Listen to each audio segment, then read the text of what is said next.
थोड़ी एक मार्के की बात बताऊं बाबूजी, सुनो।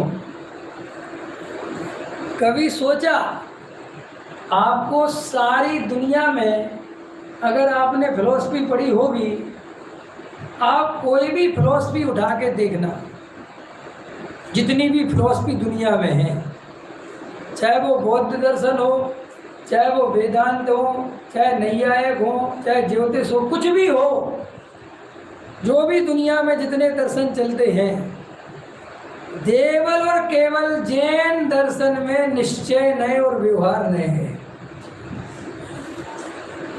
अगर जब बात अपने आप में रिसर्च का विषय है, ये सब यहाँ निश्चय नए और व्यवहार नए की जो व्याख्या है इतनी जबरदस्त है और व्यवहार नहीं झूठा है, ये भी और गजब की बात है।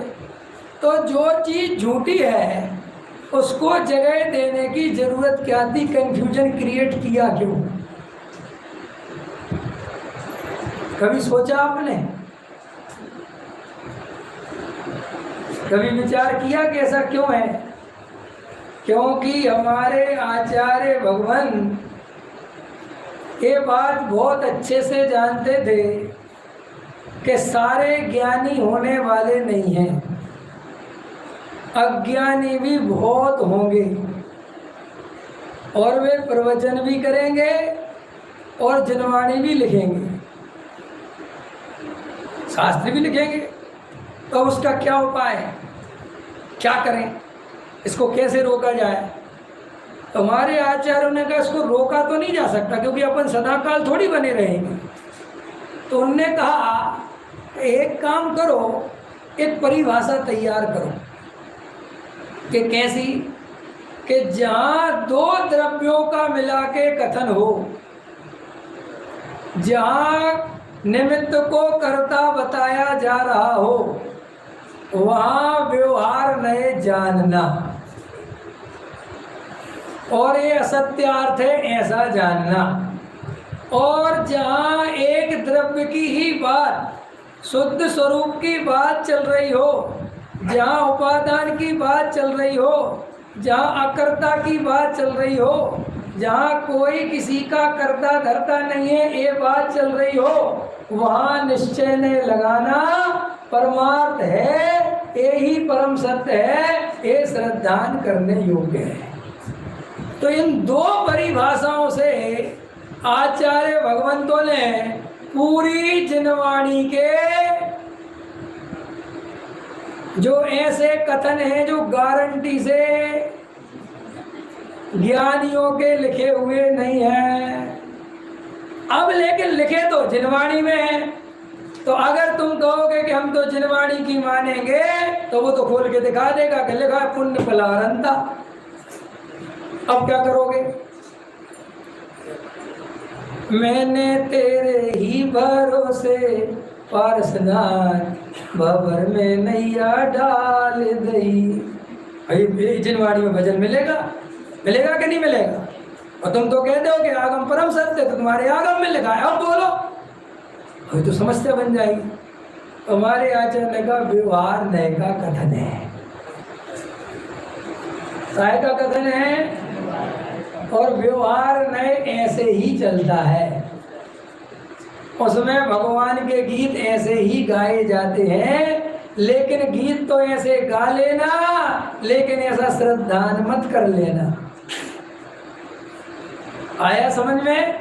क्योंकि समूह को, सारी दुनिया को, एक समाज को हम कितने ही रोकें, कितने ही समझाएं, आत्म अनुभव आवे जब निज आत्म अनुभव आवे, और कछु न सुहावे जब निज आत्म अनुभव आवे।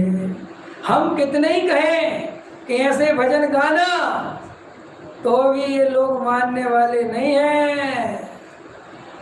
बाबा का दरबार सुहाना गाई देंगे।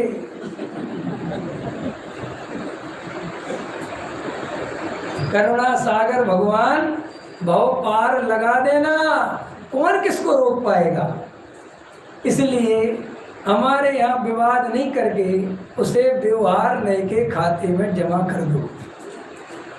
इसलिए व्यवहार नय का खाता बहुत बड़ा है, क्योंकि वो सारे दुनिया के कथनों को समेटता है। और परमार्थ का खाता बिल्कुल बड़ा नहीं है। इसलिए पूरी जिनवाणी में 3 अनुयोग व्यवहार नय से चलते हैं, 3 अनुयोग।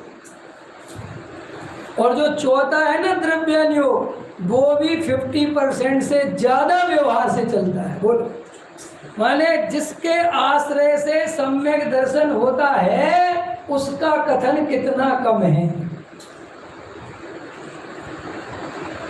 अब बोलो, इन सब के बीच में हमें परमार्थ की श्रद्धा करनी है, कितना कठिन काम है। और ऐसी परिस्थिति में अगर तुमने परमार्थ के प्रवचन छोड़ गए और व्यवहार के प्रवचन सुनने लग गए तो करेला नीम चढ़ा होने ही वाला है। क्योंकि छावड़ा जी साहब कहते हैं, इस जैसेनाचार्य भी कहते हैं, इस जीव को अनादि काल से व्यवहार का ही पक्ष है।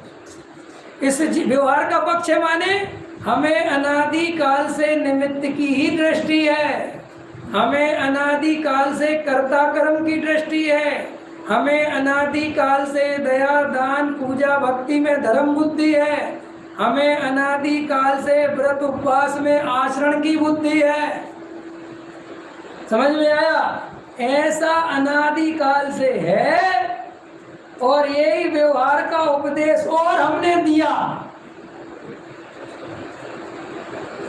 तो क्या होगा कि भाई साहब वो मान्यता और मजबूत हो जाती है। और यहाँ तक है कि मैं तुम्हें इतना परमार्थ समझा रहा हूँ तो अब इस परमार्थ की क्या स्थिति है पता है? अभी मैं समझा रहा हूँ ना कि दया दान पूजा भक्ति से कुछ नहीं होता, जड़ की क्रिया सुना रहा हूँ ना, उनके हाँ जी हाँ जी हाँ जी बढ़िया जी बढ़िया। और कल ही मैं ही टोन बदलूँ और बदल के दिखाऊंगा तो अभी बदल दूँ। अब दूसरा रूप देखो मेरा,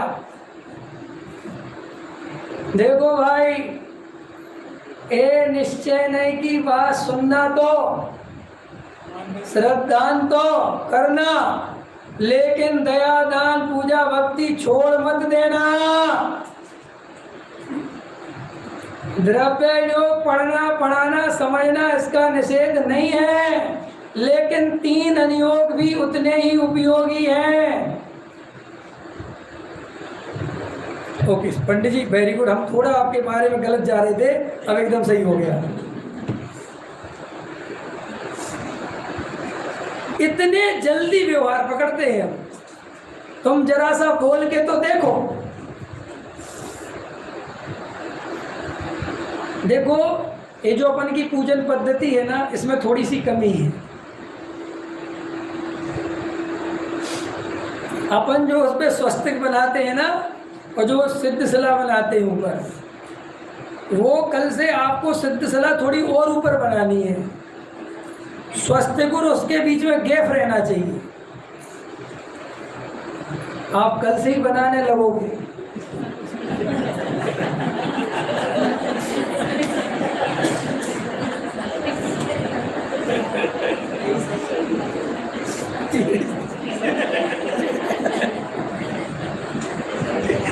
ये भी नहीं पूछोगे क्यों, और गलती से किसी ने पूछ लिया क्यों, भाई साहब ज्यादा किंतु परंतु मत करो, पूजा सार्थक नहीं हो पाएगी। शंका नहीं करो, जिन बच में शंका न दार, हो गया बेड़ा पार। ऐसे हम, ऐसा है हमारा व्यवहार। इतने जल्दी पकड़ते हैं।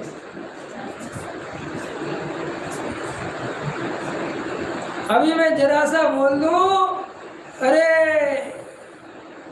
तुम और सम्यक दर्शन की बात करते हो, कौन कौन अनछना पानी पीता है? जो अनछना पानी पीते हैं वे सम्यक दर्शन लेंगे? तुम बिल्कुल चुपचाप एक बात सुन लोगे।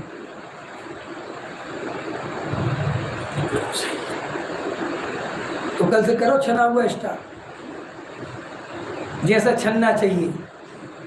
वो छन्नी वाला छन्ना नहीं कि बांध दिया गला घोट प्रतियोगिता।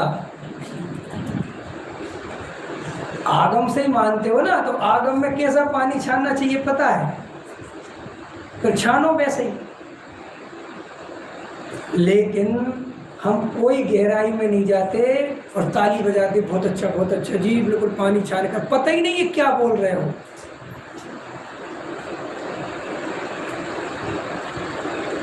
लेके आओ किस आगम में लिखी है बात कि सम्यक दर्शन के बिना नहीं हो सकता, ले आओ।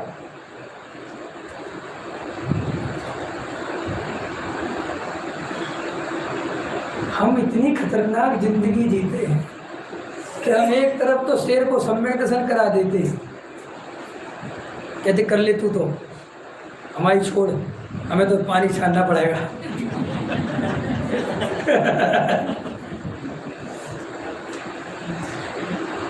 ये भेद जो हमने और आपने मनुष्यों के सम्यक दर्शन में और त्रेंचों के सम्यक दर्शन में भेद जो खड़े करे हैं, किसी आगम में ऐसा भेद सम्यक दर्शन का पड़ा कि मनुष्यों का सम्यक दर्शन अलग होता है और त्रेंचों का अलग होता है? पड़ा हो तो हाथ उठाओ। तुम खाली डायरेक्ट डिलीवरी से डर जाते हो, अरे तुम मूंछ वाले होके पूंछ वाला सम्यक दर्शन लेना चाहते हो। अरे भाई साहब, ना मूंछ वाला सम्यक दर्शन होता है ना पूंछ वाला सम्यक दर्शन होता है। सम्यक दर्शन आत्मा के अनुभव से होता है, वो चारों गतियों में होता है, किसी को भी होता है। सम्यक दर्शन की कोई शर्त नहीं है, बस आत्मा की यथार्थ वास्तविक सच्ची और ईमानदारी से उसकी रुचि होना चाहिए, बस यही उसकी शर्त है।